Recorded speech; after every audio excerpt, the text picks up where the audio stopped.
2024년 갑진년이 밝았습니다. 새해 복 많이 받으십시오.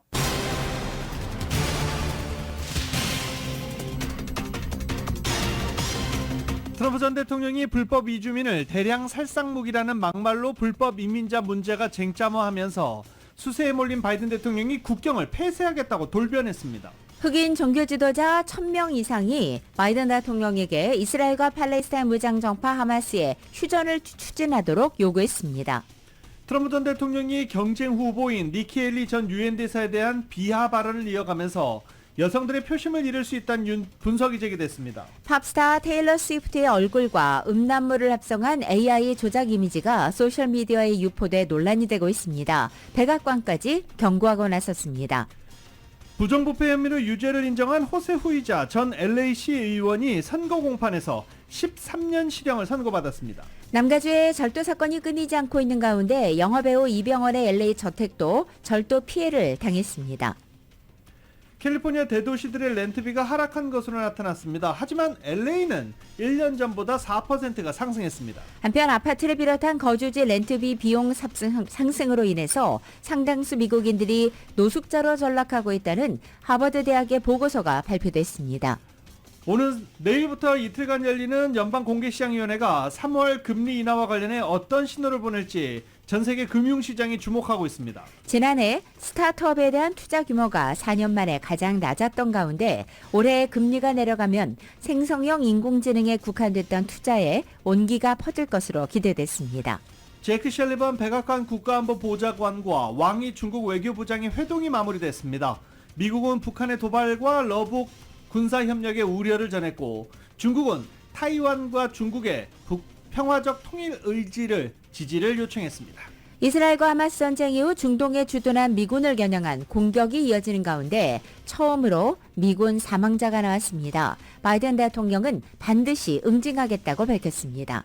후보자 공천 신청이 시작된 국민의힘에선 한동훈 비대위원장이 공언했던 운동권 심판론 움직임이 본격화하고 있습니다. 이태원 참사 특별법의 제의를 요구하는 안건이 국무회의에 상정됩니다. 윤 대통령은 이 취임 이후 5번째 거부권을 행사할 가능성이 커 보입니다. 샌프란시스코 49ers와 캔자스시티 칩스가 슈퍼볼에 진출했습니다. 슈퍼볼 경기는 2월 11일 라스베가스에서 열립니다. 아시안컵에 나서는 한국 대표팀이 내일 오전 사우디아라비아와 16강을 치르게 됩니다. 클린스만 감독과 사우디의 만치니 감독 역시 승리를 자신하는 가운데 8강 진출팀은 호주와 경기하게 됩니다. 상승 출발했던 뉴욕 증시 현재 혼조세 보이고 있습니다. 원달러 환율은 1335.7원으로 마감했습니다. 남가주 오늘도 맑고 덥겠습니다. LA 한인타운 낮 최고 기온 79도로 예상됩니다. 이 시간 주요 뉴스는 하늘 위 호텔 세계 최대 항공기 아시아나항공 A380에서 차별화된 서비스를 만나보세요.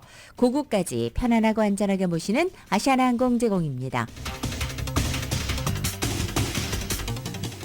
여러분 안녕하십니까? 김윤정입니다. 안녕하십니까? 유지승입니다. 2024년 1월 29일 월요일 라디오설 모닝 뉴스 2부입니다. 오래간만에 드라이브 좀 해볼까 라고 했는데 주말 날씨도 좋고 그래서 바닷가 좀 한번 쫙 돌고 올까? 네, 가스비가 만만치 않았죠. 또 올랐네. 네, 지금 상승하고 있는 중입니다. 국제 유가가 출렁이면서 남가주 가솔린 가격도 하락세를 멈추고 오름세 이어가고 있습니다. 오늘 LA 카운티 평균 가솔린 가격은 갤런당 4달러 58센트인데요. 지난 주말 토요일과 일요일 3.4센트가 오른 상태입니다. 일주일 전에 비해서는 2.1센트가 상승한 가격입니다. 오르락내리락 일주일 내내 했기 때문입니다. 오렌지 카운티의 가솔린 평균 가격은 오늘 4달러 51센트를 기록하고 있습니다. 지난 주말에 4.5센트가 뛰어올랐습니다. 오늘 전국 가솔린 평균 가격도 0.4센트가 상승한 갤런당 3달러 10.7센트로 나타나고 있습니다. 지난 주말 최고 80도를 기록하면서 따뜻한 날씨를 보인 남가주 지역은 이번 주 중에 대기의 강이 접근하면서 수요일부터는 기온이 떨어지고 목요일부터는 많은 비와 눈이 내릴 것으로 예상되고 있습니다. 국립기상청에 따르면 파인애플 익스프레스로 알려진 이 대기강이 이번 주 남가주를 강타할 것으로 전망한 것입니다. 일부 해안 지역에는 최대 8인치의 비가 내릴 것으로 예상됩니다. 국립기상청에 따르면 월요일인 오늘과 화요일인 내일은 건조한 날씨를 보이겠고 수요일인 31일부터는 이 구름이 끼면서 다음 달 2월 9일까지 강풍을 동반한 폭우가 예상되고 있습니다. 다음 달 9일까지 남가주 지역 최소 7일 이상은 비가 예보돼 있고 일부 지역은 최대 8인치의 폭우가 예상되고 있습니다. 31일부터 다음 달 2일까지 비가 내리면서 낮 기온도 50도 초반까지 떨어지는 곳도 있겠습니다. 부정부패 혐의로 유죄를 인정한 호세 후이자 전 LA 시의원이 선거 공판에서 13년 실형이라는 중형을 선고받았습니다. 정윤호 기자가 보도합니다. LA 시의회 부정부패 스캔들의 핵심 인물인 호세 후이자 전 LA 시의원이 26일 선거 공판에서 13년의 실형을 선고받았습니다. 후이자 전 의원은 LA 다운타운 프로젝트를 진행하면서 부동산 개발업자들로부터 150만 달러의 뇌물을 받은 혐의에 대해서 지난해 유죄를 인정한 바 있습니다. 후이자 전 의원은 유죄 인정을 하는 조건으로 형량을 조절하는 플리바겐을 했음에도 불구하고 판사는 이례적으로 13년의 실형이라는 중형을 선고했습니다. 앞서 플리바겐에서 검찰은 13년의 실형을 구형했고 후이자 전 의원은 9년 이하로 형을 낮춰달라고 요청했는데 판사는 이날 선고 공판에서 맥시멈으로 형을 선고한 것입니다. 이날 선고 공판에서 존 월터 판사는 후이자 전 의원이 LA 시민들을 기만하고 시의원이라는 공직을 이용해 장사를 했다며 지난 수년간 봐온 케이스 중에서 가장 부패한 공직자 케이스였다고 중형 선고 배경을 밝혔습니다. 후이자 전 의원은 오는 4월 30일부터 연방교도소에서 복역해야 합니다. 출소 후에도 3년간 보호관찰 아래 놓여집니다. 판사는 또 후이자 전 의원에게 LA 시정부와 국세청에 44만 3,905달러를 상환하도록 했으며 이 중 5만 달러는 즉각 상환토록 명령했습니다. 검찰에 따르면 후이자 전 의원은 2013년부터 2017년 사이 LA 다운타운 고층 주상복합 개발 프로젝트에 신속 승인을 해주는 조건으로 최소 150만 달러의 현금 뇌물, 다수의 라스베가스 호화 도박 여행과 향응 등을 받은 것으로 드러났습니다. 실제로 중국 개발사인 셴젠 뉴월드 LLC는 77층 주상복합 프로젝트의 승인을 받는 조건으로 후이자 전 의원에게 100만 달러 뇌물을 준 혐의에 대해서 유죄가 확정되기로 했습니다. 후이자 전 의원은 부패와 조직범죄처벌법 혐의로 2020년 연방수사국에 전격체포 기소되면서 시의원직을 박탈당했고 LA 시의회의 부정부패 스캔들의 핵심 인물로 지목됐었습니다. 후이자 전 의원은 2005년부터 2020년까지 LA 다운타운을 포함하는 14지구 시의원직을 맡아왔습니다. 라디오 서울 뉴스 정현호입니다. 미국의 한 유명 작가가 경제적으로 잘 살게 된 한국에서 왜 우울한 사람이 늘고 있는지 그 원인을 찾아 나서서 화제가 되고 있습니다. KBS의 보도입니다. 불과 몇십 년 만에 과학과 교육, 문화 분야에서 세계를 선도한 나라. 동시에 불안과 우울증, 자살률이 믿을 수 없을 만큼 높은 나라. 작가 마크 맨슨의 호기심은 여기서 출발했습니다.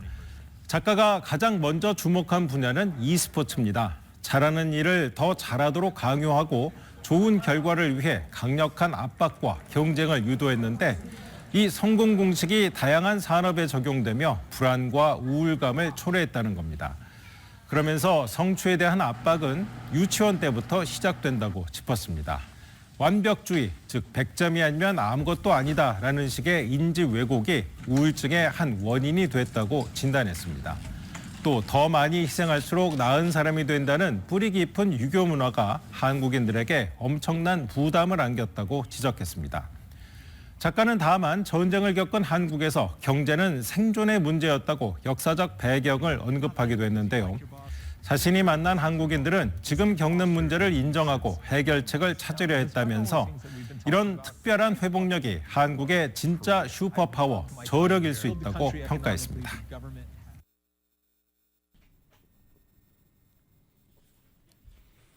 UC 계열이 서류미비 학생들의 캠퍼스 내 취업을 허용하지 않기로 결정했습니다. UC 이사회는 UC에 재학 중인 서류미비 신분 학생들이 캠퍼스 내 일자리에 지원할 수 있도록 허용하는 방안에 대한 논의 끝에 9대 6으로 취업을 허용하지 않기로 결정하고 2025년에 이 문제를 다시 논의하기로 했습니다. 이에 따라 UC에 재학 중인 서류미비 학생들은 조교 등 연구직 및 인턴직 등 캠퍼스 내 취업을 할 수 없습니다. 서류미비 학생 교내 취업 문제는 2022년 10월부터 서류미비 학생들의 기회 확대와 보호를 목표로 모두를 위한 기회 캠페인이 펼쳐지면서 이슈화돼서 지난해 5월 UC 이사회가 서류미비 학생들에 대한 채용 제한을 철폐하는 데 찬성한다고 발표하면서 큰 진전을 이뤘지만 결국 마지막 문턱을 넘지는 못했습니다. 서류미비 학생들의 교내 취업 허용 방안은 UC 내에서 법률 논쟁을 불러일으키기도 했었습니다. 지난 주말 그라나다 힐스 지역에서 발생한 총격 살인사건 사망자 4명의 신원이 확인됐습니다. LA 카운티의 검시소는 어제 이번 사건으로 숨진 남성 2명과 여성 2명의 신원을 공개한 것입니다. 사망자는 올해 79살의 로드리고 들레온과 80살의 마라벨라 들레온, 그리고 53살의 로드리고 들레온, 그리고 49살의 메데디타스 들레온입니다. 이들은 모두 가족으로 보이고 있습니다. 경찰은 79살의 로드리고 들레온이 가족 3명을 총격 살해한 뒤에 스스로 자살한 것으로 전했습니다. 이번 사건은 지난 27일 토요일 저녁 6시 50분쯤 11600 레드로 애비뉴 118번 프리웨이 북쪽 젤자공원 인근에서 발생했습니다. H마트가 설을 맞이해 설맞이 특별 봉투 이벤트를 진행한다고 합니다. 이 외에 타운과 로컬 뉴스, 보도국 뉴스룸 연결해 보겠습니다. 슈퍼마켓 체인 H마트가 다가오는 설을 맞이해 26일부터 설맞이 특별봉투 증정 이벤트에 들어갔습니다.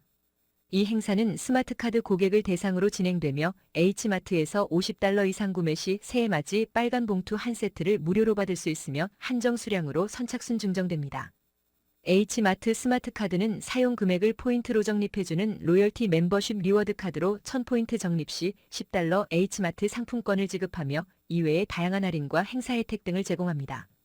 H마트 스마트카드는 매장 내 고객 서비스 센터뿐만 아니라 H마트 모바일 앱을 통해 쉽게 가입할 수 있습니다. 모바일 앱은 애플 스토어 혹은 구글 플레이에서 다운로드할 수 있습니다. 이번 행사에 대한 문의는 H마트 매장으로 하면 됩니다. 아시아나 항공이 설 명절을 맞아 한국을 방문하는 고객을 위한 기내면세품 특별 할인 쿠폰과 한국행 항공권 특가 이벤트를 실시합니다. 기내에서 면세품 구입 시 최대 $40의 할인 혜택을 제공받을 수 있는 할인 쿠폰은 아시아나 항공 홈페이지에서 누구나 손쉽게 다운로드 받을 수 있습니다. 또 고국 방문을 계획하는 경우 항공권 특가로 보다 저렴하게 한국행 항공권을 구매할 수 있습니다. 이번 이벤트는 1월 29일부터 2월 12일까지 아시아나 항공 홈페이지를 통해 참여가 가능합니다. 이 밖에도 아시아나 항공은 LA와 뉴욕, 시애틀 노선을 증편합니다. 3월부 LA와 인천 구간 A380 매일 2회 운항, 5월부 뉴욕과 인천 구간 야간편 주 5회 증편 시애틀과 인천 노선도 5월부터 매일 운항할 계획입니다. 민족 대명절 설을 맞아 아시아나 항공이 준비한 기내면세품 할인 쿠폰과 한국행 특가에 대한 자세한 내용은 아시아나 항공 미주 홈페이지를 통해 확인이 가능합니다. 라디오 서울 보도국 뉴스룸입니다. 마이애미에서 타이타닉호 무려 5배 크기의 초대형 크루즈가 운항을 시작했습니다. 수영장부터 공연장까지 갖춰서 세계 최대의 크기를 자랑하고 있습니다. 한편 일각에서는 이 선박이 메탄가스를 배출한다는 지적도 나오고 있습니다. KBS의 보도입니다. 세계 최대 크루즈 아이콘 오브 더 시스가 미국 마이애미에서 첫 출항을 했습니다. 배 길이만 365m, 폭은 50m 가까이 됩니다. 객실이 2,800여 개로 승객과 승무원을 더해 최대 10,000명까지 태울 수 있습니다.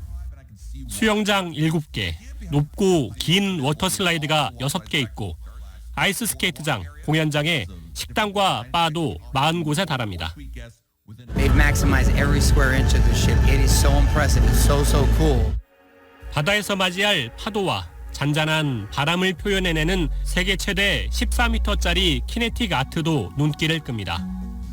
배를 만드는 데는 20억 달러, 우리 돈 2조 6천억 원이 투자됐습니다. 카리브해를 돌아오는 일주일 일정에 가장 싼 요금이 1인당 250만 원 정도인데 2년치 예약이 밀려 있습니다. 다만 타이타닉호 5배 되는 배를 움직이기 위해 6개의 대형 액화 천연가스 LNG 엔진을 쓰다 보니 온실가스인 메탄을 배출한다는 비판도 나오고 있습니다. LNG isn't a short-term or a long-term solution. You actually start to emit more greenhouse gas. 메탄은 지구온난화 효과가 이산화탄소의 20배를 웃돕니다. 크루즈사는 국제사회 요구치보다 에너지 효율이 24% 높은 선박임을 강조했습니다. KBS 뉴스 임상우입니다. LA에서 출발한 아메리칸 항공 여객기가 하와이 마우이 섬 공항에 경착륙해 승무원 5명과 승객 1명이 병원으로 이송했습니다. 연방항공청에 따르면 아메리칸 항공 271편은 전날 오후 2시쯤 마우이 섬 카홀루이 공항 20번 활주로에 경착륙했습니다. 항공기는 자체 동력으로 게이트로 이동했고 고객들은 정상적으로 나머지 고객들은 내렸다라고 설명했습니다. 어떤 문제가 발생했는지는 지금 현재 조사 중입니다.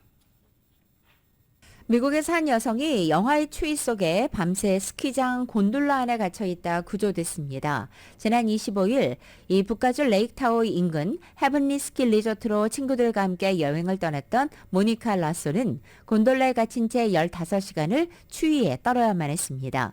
라소는 그날 스키를 타다 너무 지쳤고 곤돌라를 타고 하산하기로 결정했습니다. 그런데 이 곤돌라가 탑승한 지 불과 2분 뒤 오후 5시경에 운행을 멈춰버린 것입니다.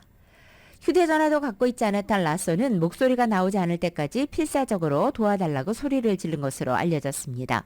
설상가상으로 기온이 섭씨 영하 5도까지 떨어지자 체온을 유지하기 위해 손과 발을 비비며 버틴 것으로 알려졌습니다. 친구들이 실종 신고를 한 가운데 라소는 다음 날 곤돌라가 운행을 재개한 후 지상으로 내려올 수 있었습니다. 현재 리조트 관계자는 이 라소가 왜 곤돌라에서 밤을 지새우게 됐는지 그 원인을 조사하고 있다고 밝혔습니다. 50대 아버지가 연못에 빠진 4살짜리 아들을 구하고 숨지는 일이 발생했습니다. 메인주에서 벌어졌는데요. 집 근처에 있는 한 연못을 건너다 얼음이 깨지면서 이 마을 관리인 케빈 하웰과 그의 아들이 빠졌습니다. 당시 연못은 상당 부분 얼어 있었습니다.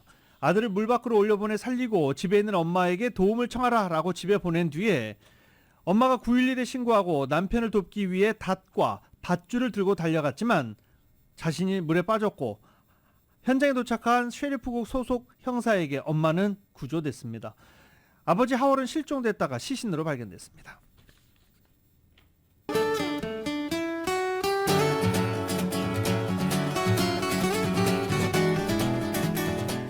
1월의 마지막 주인 1월 29일 월요일 남가주의 날씨입니다. 남가주의죠. 오늘도 역시 이상고온 현상 이어지겠고 남가주 대부분 지역 낮 최고 기온이 80도 내외까지 오릅니다. 여기에 낮에는 풍부한 햇살까지 더해져 여름 더위도 느껴지겠습니다. 화요일인 내일도 맑은 날씨에 낮 기온은 오늘보다 5도가량 떨어지겠습니다. 수요일에는 부분적으로 구름이 늘면서 점차 흐려지겠고 낮 기온은 예년 기온에 한결 가까워지겠습니다. 한편 수요일 늦은 밤부터 비가 시작됩니다. 목요일에는 다소 많은 양의 비가 종일 이어질 것으로 전망되고 비가 내리는 목요일의 낮 기온 60도 내외까지 떨어져서 전날과의 낮 기온 차가 10도가량 크게 벌어지겠습니다. 수요일 밤부터 시작되는 이번 비는 금요일 오전까지 이어지겠고 토요일에 잠시 소강 상태를 보이겠고 일요일 오후에는 또 한 차례 비가 시작되겠습니다. LA 한인타운의 오늘 낮 최고 기온 78도, 밤 최저 기온은 52도, 오렌지 카운티 지역 79도, 50도, 벨리와 일랜드 엠파이어 지역은 81도, 47도, 해안 지역은 73도, 52도로 예상됩니다. 한국 오늘 전국이 대체로 맑은 가운데 서울의 오늘 아침 최저 기온이 28도, 낮 최고 기온은 44도로 예상됩니다. 라디오 서울 모닝뉴스 2부 이 시간은 1250만 불 교통사고 최고 보상, 교통사고 전문 천재 변호사 리차드 호프만, 또 하나의 새로운 문이 열렸습니다. 한인은행 최초로 라스베가스에 진출한 오픈뱅크, 총 20억 달러의 승소, 크고 작은 교통사고와 상해 브라이언 타필라와 시즐러, 한인타운 올림픽과 카탈리나에 새 지점을 오픈했습니다. 고객과 함께 새로운 미래를 열어가는 US 메트로뱅크 공동 제공입니다. 라디오솔 모닝뉴스 2부 이 시각 현재 프리웨이 교통 상황입니다. 먼저 110번 놀스 방향입니다. 101 놀스로 연결되는 지점 이중 추돌 사고 있습니다. 134번 웨스트 방향 글렌델 에비뉴로 내리는 지점엔 승용차 전복 사고 있습니다. 605 사우스 방향입니다. 워싱턴 블루바드와 만나는 지점 이중 추돌 사고 있습니다. 105번 웨스트 방향에서 405 사우스와 만나는 지점도 이중 추돌 사고 있습니다. 참고하시고 안전운전 하시기 바랍니다.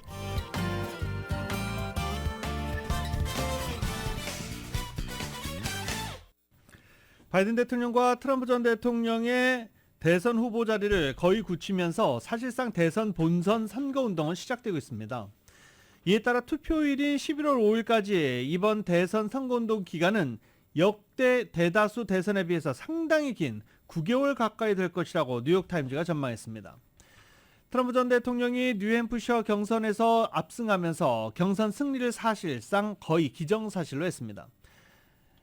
니키 헤일리 전 유엔 대사에 대한 압도적 강세를 향후 경선에서도 이어갈 경우 올 겨울이 끝나기 전에 경선을 끝내고 대선 선거운동에 들어갈 수 있기 때문입니다.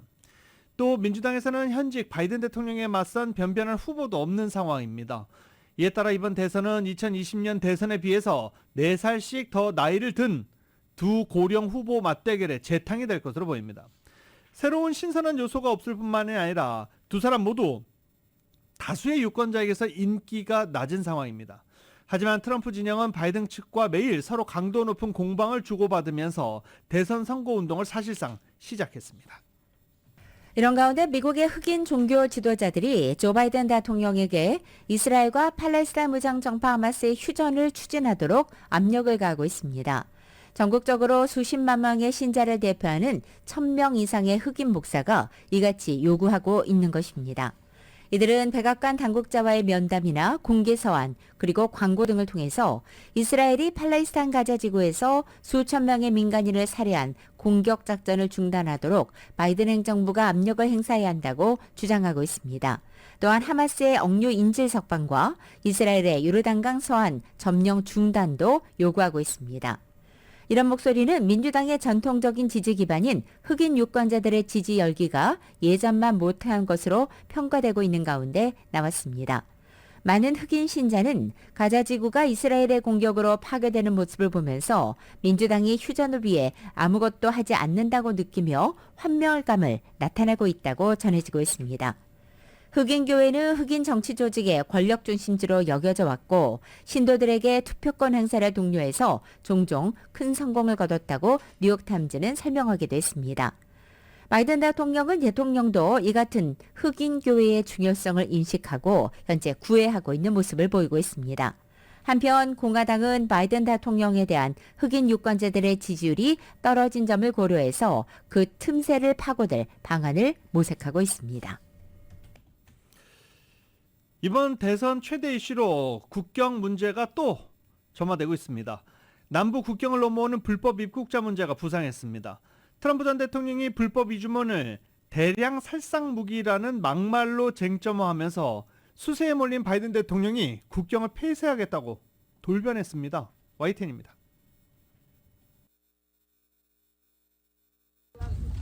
멕시코인들이 미국 남부 국경을 향해 줄지어 걷고 있습니다.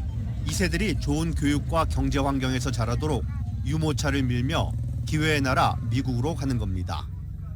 이러한 이주민들이 물밀듯 미국 남부 국경으로 몰리면서 지난달 불법 입국 체포 건수가 월 단위로는 가장 많은 24만 9천여 건을 기록했습니다. 트럼프 전 대통령은 이러한 불법 이민자 문제를 대선 유세를 통해 쟁점화하고 있습니다.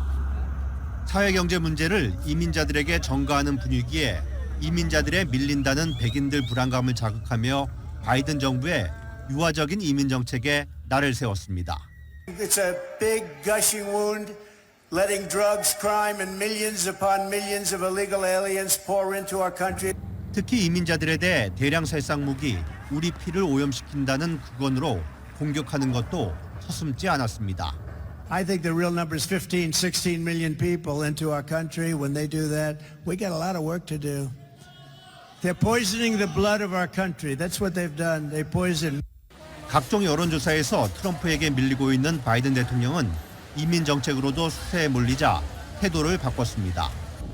국경에 난민이 너무 많이 몰려들 경우 국경을 닫겠다면서 상원에서 협상이 진행 중인 국경 법안 통과를 촉구했습니다. Because I believe we need significant policy changes at the border, including changes in our asylum system to ensure that we have the authorities we need to control the border.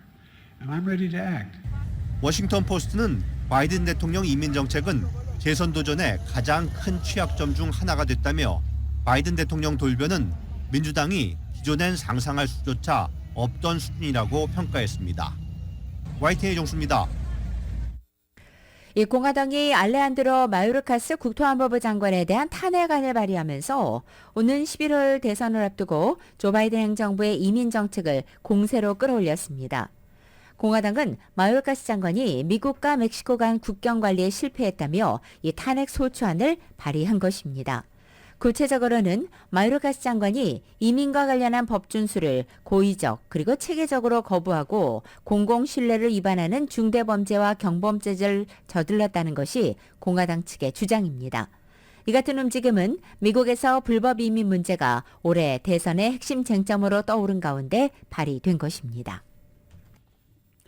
내일부터 이틀 동안 연방공개시장위원회가 3월 금리 인하와 관련해 어떤 시도를 보낼지 세계 금융시장이 주목하고 있습니다. 투자자들은 내일부터 열리는 FOMC, 이 연방공개시장위원회 FOMC를 앞두고 연준이 3월로 예정된 차기 FOMC에서 금리 인하에 나설 확률을 절반 정도로 보고 있습니다. 이에 따라 이번 FOMC 이후 제롬 파월 연준 의장이 기자회견에서 어떤 신호를 보낼지 이 여부가 매우 중요해졌습니다. 결국 파월 의장과 연준 인사들이 최근 공개된 경제 지표를 어떻게 판단하고 있는지에 달려 있습니다. 이와 관련해서 인플레이션이 지속해서 둔화하고 있다는 점은 긍정적입니다. 지난주 발표된 근원 개인 소비지출 가격지수가 12월 2.9% 상승하는데 그쳤고 상승률이 3%를 밑돈 것은 2021년 3월 이후 처음입니다.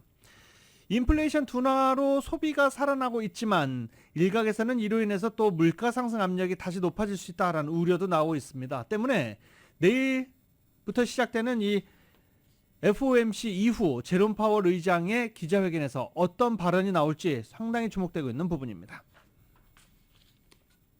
미국의 몰기지 금리가 정점을 찍고 내려가면서 주택시장은 조금씩 달아오르고 있지만 극한의 날씨가 찬물을 끼얹고 있다고 월스트리트저널이 보도했습니다. 미국의 30년 만기 고정 모기지 평균 금리는 지난해 10월 7.79%로 정점을 찍었고 최근에는 6.69%로 내려왔습니다.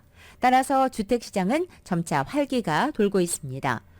온라인 중개회사 레드핀에 따르면 지난 14일까지 4주 동안 몰기지 신청 건수는 지난달과 비교해서 8% 늘었습니다. 같은 기간에 신규 부동산 매물도 전년 동기 대비 8% 증가했습니다. 이렇게 수치는 긍정적인데 날씨의 변수가 없었다면 더 높았을 것이라고 레드핀이 분석한 것입니다. 미 전역을 연달아 덮친 북극 한파와 폭우가 잠재적인 주택 구매자들을 소외시켰다는 분석입니다. 앞서 월스트리트저널은 이달 초 미 전역에서 9,300만 명 이상이 한파주의보 영향권에 놓였다고 전한 바 있고 2021년 전력 위기를 겪었던 휴스턴의 경우에는 강추위로 가정용 발전기가 필수 아이템이 됐다고도 전했습니다. 한편 애틀란타에서는 수도관이 파열되기도 했고 내슈빌에서는 사륜구동 집차가 인기를 끌었습니다. LA를 제외한 캘리포니아 대도시에서 렌트비가 하락했습니다. LA를 제외한 것입니다. 보도국 뉴스룸 연결해봅니다. 렌트닷컴의 데이터에 따르면 가주의 메트로폴리탄 지역에서 렌트비는 1년 전보다 하락했습니다. 하지만 LA의 월 렌트비는 평균 3,515달러로 1년 전보다 4%가 올랐습니다. 렌트비가 가장 많이 떨어진 지역은 세크라멘토 지역으로 1년 새 6.5%가 떨어졌습니다. 남가주에서 지난 1년 새 렌트비가 가장 많이 하락한 지역은 리버사이드 메트로 지역으로 1년 전보다 렌트비가 3.5%가 떨어졌습니다. 샌프란시스코와 샌디에고도 렌트비가 소폭 하락했습니다.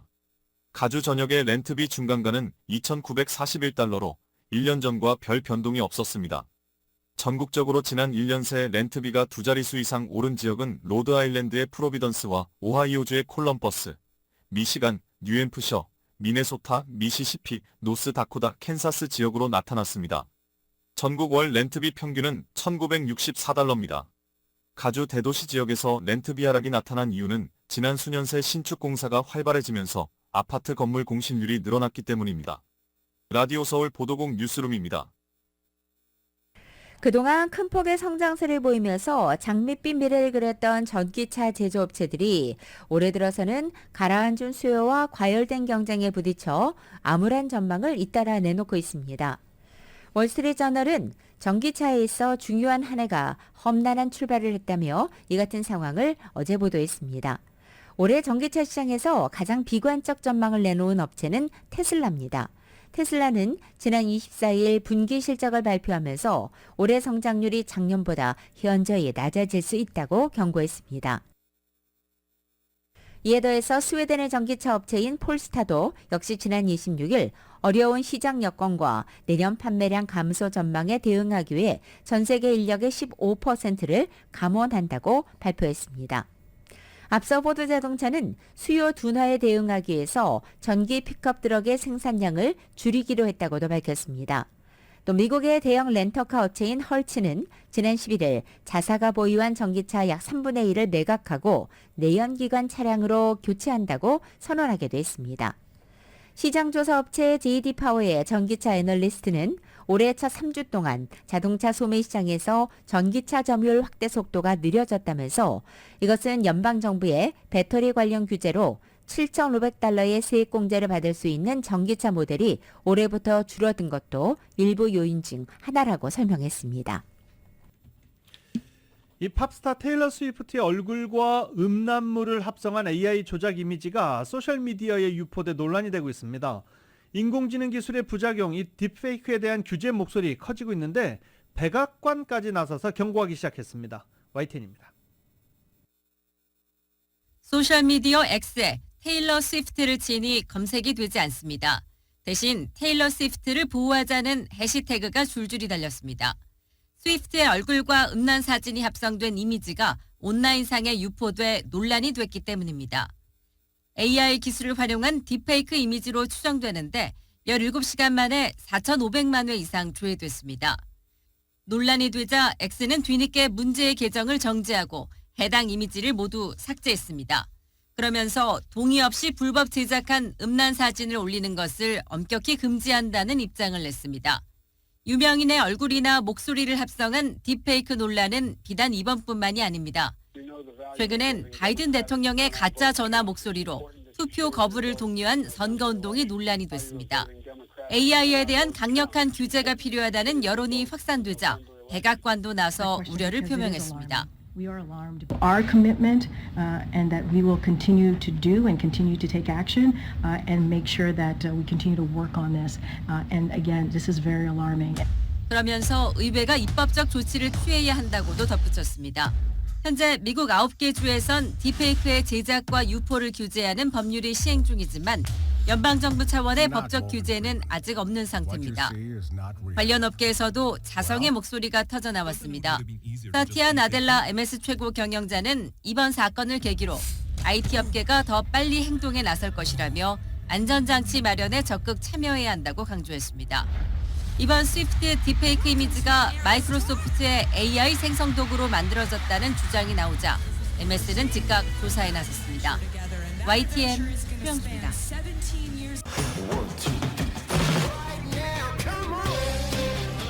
라디오서울 모닝뉴스 스포츠 소식입니다. 스포츠 소식은 전문가가 추천하는 이민법과 가정법 전문 제인정 종합법률사무소 제공입니다.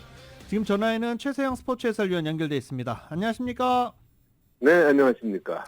저 어제 첫 번째 경기는 그랬고 두 번째 경기는 전 디트로이트가 이기는 줄 알았어요. 두 경기 모두 어제 챔피언십 경기 명승부였습니다. 정말 명승부였는데 사실은 그 첫 번째 경기였던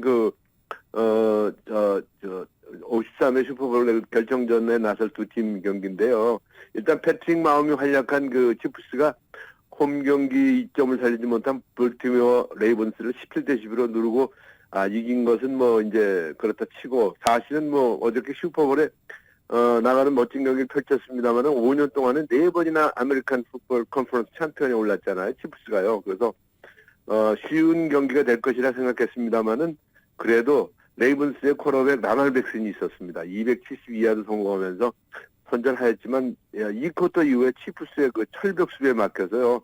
단 3점만 올리면서 홈에서 아쉬운 패배를 기록을 했는데 참 그 2쿼터에서는 레이븐스 정말 멋진 터치다운하고도 패해서 홈팬들을 참 실망시켰다 하는 그런 얘기인데 자 중요한 거는 그 다음 경기입니다. 제가 다음 경기 얘기하느라고 말이 좀 헛나갔어요. 내셔널 풋볼 컨퍼런스 바로 챔피언전이 샌프란시스코 옆 동네 49ers와 디트로이트 라이온스가 맞붙었는데요. 정말로 근래에 보기 드문 명승부가 펼쳐졌습니다. 초반에 2쿼터까지 24대7로 디트로이트가 창단후 슈퍼볼에 나가는 건 아닌가 이런 도전에 나가는 거 아닌가 이렇게 앞서간다 생각을 했는데요. 바로 샌프란시스코의 관록 95년 이후 그러니까 후반 3쿼터부터 샌프란시스코의 쿼터백 브록 퍼디가 있었습니다. 95년 이후에 5번이나 우승한 관록이 있는 그 샌프란시스코가요. 3쿼터에서만 무려 17점을 올리면서 동점을 만들었고요.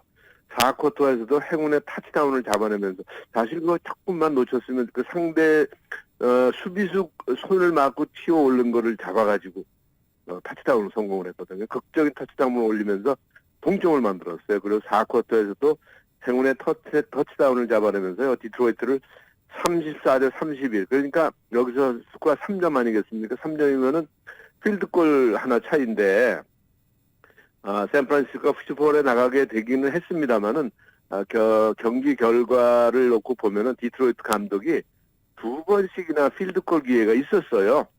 사실 4번째 다운, 포스트 다운에서 3야드, 2야드 정도 남은 거니까 공격을 감행을 했는데 이것이 실패됐습니다. 둘 다. 그러면서 6점을 날린 거죠. 어찌 보면. 그래서 그것이 아마도 굉장히 큰 아쉬움으로 남는 그런 경기였다 볼 수가 있겠는데요. 아무튼 2020년 슈퍼볼에서 샌프란시스코와 치프스가 맞붙어서 24대 31로 패한 그런 기록이 있거든요. 그래서 샌프란시스코가 어찌 보면 복수전이에요. 그래서 두 팀의 경기 이제 며칠 이제 2주가 남았네요. 그런데 이제부터는 가장 그 괴로운 일이 많은 닭들이 아깝게 죽는 일만 남은 것 같습니다. 네. 어제 디트로이트 응원하시는 분들도 상당히 많았어요. 왜냐면 한 번도 못 나가서 또 거기 제로도 고프 있고 그래서 야 이기나 보다 했는데 결국 뒤집혀지네요.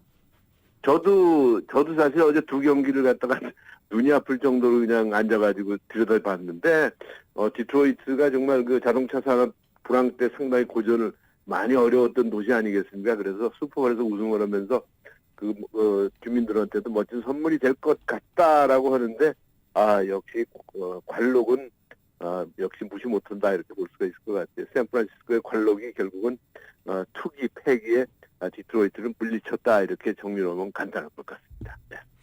리디아고 선수가 2주 연속 우승할 뻔했는데 아쉽네요.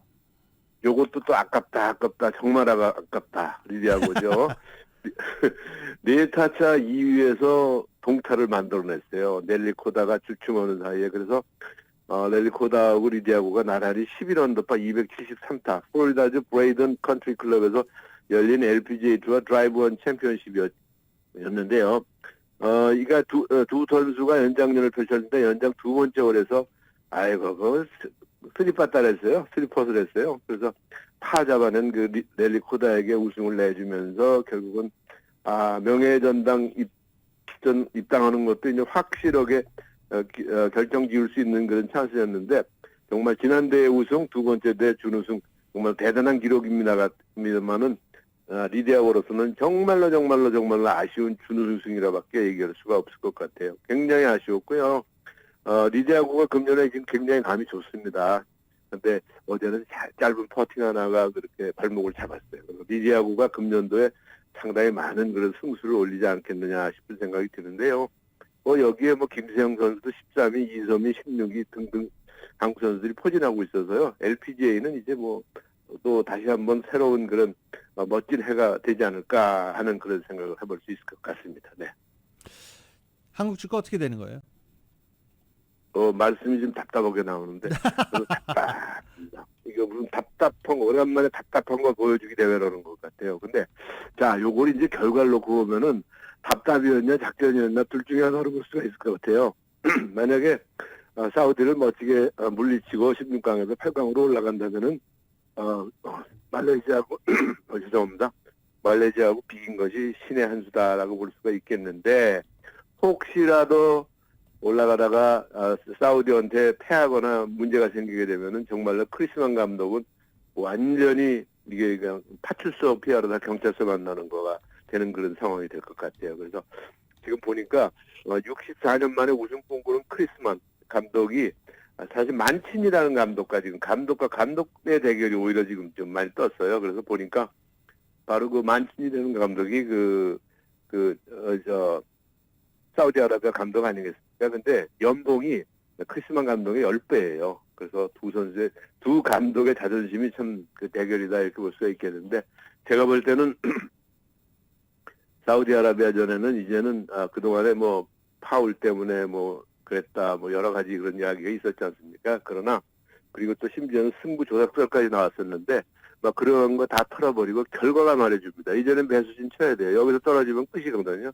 그래서 말레이시아한테 3대3 질 때는 지난 토요일 날 우리 유진의 앵커가 방송에 말씀을 드렸듯이 답답한 거 보여주는 그런 아주 대회를 펼쳤는데 이번 그 사우디전에서는 정말로 최선을 다하지 않는다면은 그런데 가장 걱정이 김승규 골키퍼가 물러나고 지금 조현우가 지금 골문을 지키고 있는데 6점이나 내줬어요. 그래서 이게 참 걱정이에요. 그래서 조현우 선수가 잘 막아줘야 될 텐데 하는 걱정이 드는데 한국팀의 어떤 그런 16강 우승의 그 가능성은 이제 52%로 줄었다는 그런 이야기가 나오고 있으니까 한국팀이 최선을 다해서 멋진 사우디전 승리를 좀 기대해볼 수밖에 없을 것 같습니다. 네. 네, 오늘도 다양한 스포츠 소식 대단히 감사합니다. 네, 수고하십시오. 지금까지 최세영 스포츠 해설위원이었습니다.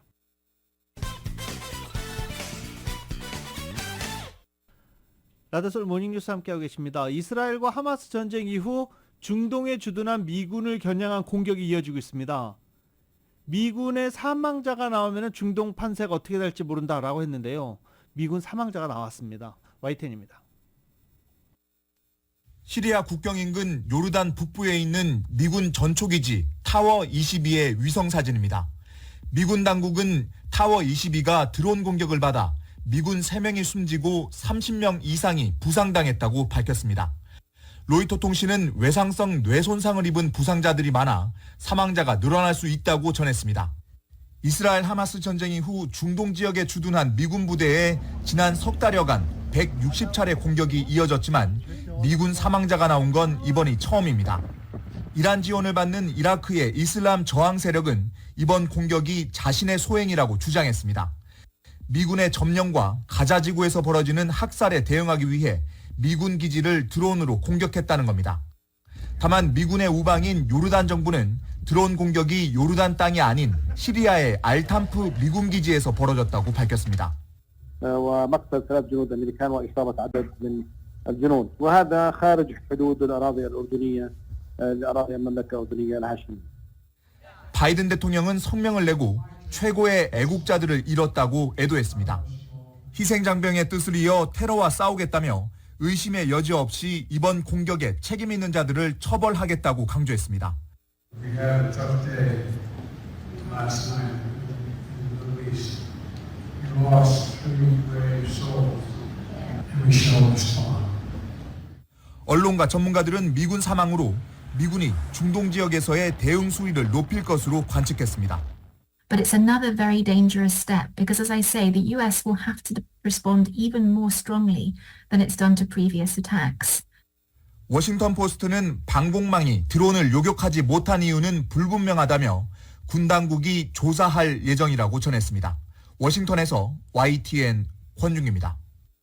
이 프랑스 루브르 박물관에 전시된 명화 모나리자가 또 봉변을 당하고 말았습니다. 이번에는 농민 관련 단체가 예술과 식량의 권리 가운데 무엇이 더 중요하냐면서 수풀을 잔뜩 퍼붓습니다. YTN입니다. 두 여성이 기습적으로 모나리자의 빨간색과 노란색 수풀을 띄얹고 구호를 외칩니다. 농업정책 전환을 요구하는 활동가들의 습격입니다. 프랑스 농민들은 경유면세 폐지 등에 항의하며 이달 18일부터 트랙터 시위를 벌이는 등 정부를 압박하고 있습니다. 박물관 측은 즉각 모나리자 주변에 가림막을 치고 관람을 중단시켰습니다.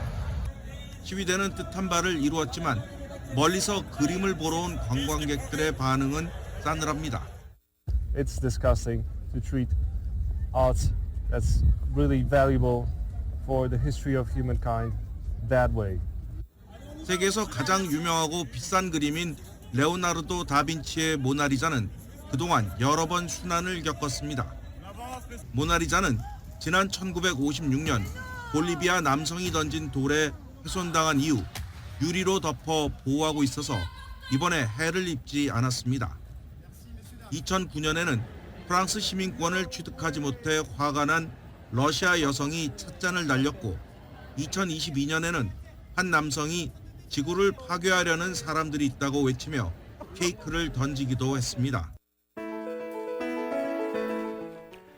2024년 1월 29일 월요일에 전해드린 라디오솔 모닝뉴스 여기서 마치겠습니다. 지금까지 진행의 유지승, 김윤정이었습니다. 라디오솔 모닝뉴스 2부 이 시간은 1250만 불 교통사고 최고 보상, 교통사고 전문 천재 변호사 리차드 호프만, 또 하나의 새로운 문이 열렸습니다. 한인은행 최초로 라스베가스에 진출한 오픈뱅크, 총 20억 달러의 승소, 크고 작은 교통사고와 상해, 브라이언 타필라와 CG로, 한인타운 올림픽과 카탈리나의 새 지점을 오픈했습니다. 고객과 함께 새로운 미래를 열어가는 US 메트로뱅크 공동 제공이었습니다. 잠시 후 9시에는 강혜신의 오늘의 미국이 방송됩니다. 함께해 주신 여러분 고맙습니다.